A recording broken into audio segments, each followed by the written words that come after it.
Hi everyone, Miss Samantha back from the library with some more YA novels that you can read as part of the Read Woke Challenge.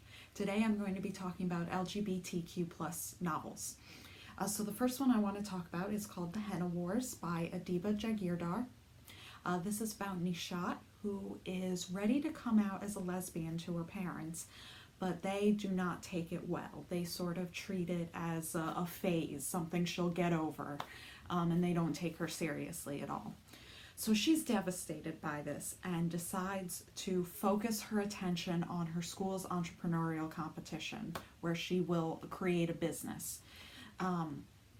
She decides to do henna because her grandmother taught her the art of henna tattoos, and she's really excited to roll out her business until Flavia, who is actually also her crush, decides to also do a henna business. And Flavia is not Bangladeshi like Nishat is, and Nishat feels that that sort of smells like cultural appropriation, and she doesn't appreciate that.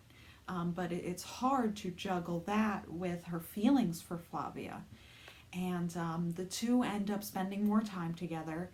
And again, she's just confused. She's not sure if Flavia really likes her or if this is just some tactic to sabotage the competition.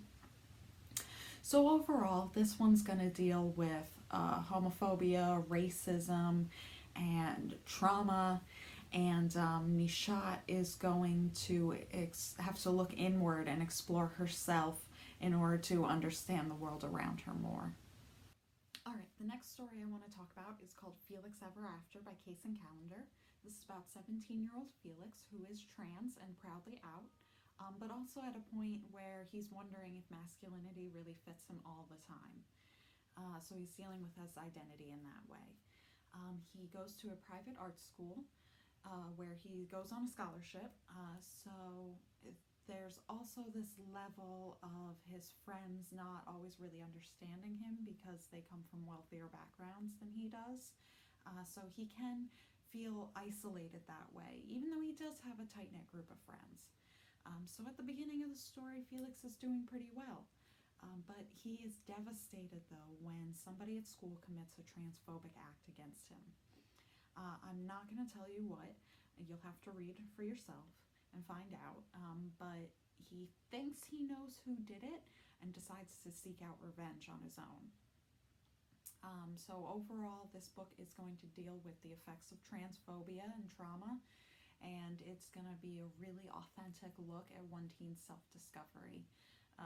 Felix is a unique character in terms of literary characters, but he's dealing with problems that are all too real for today's teens. So if you're looking for something really authentic but different than what you're used to reading, I think this is going to be a really great choice for you.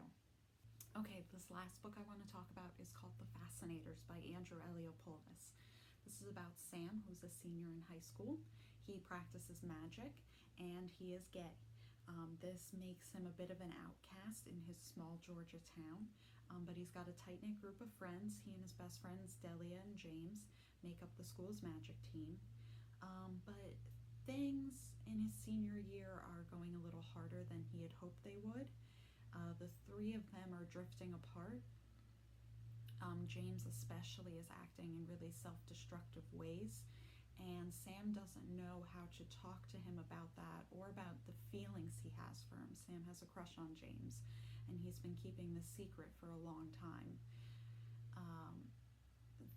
Things get serious, though, when James steals a spell book from a group of dark magic users, and they will have to stick together to try and remedy this act that James commits.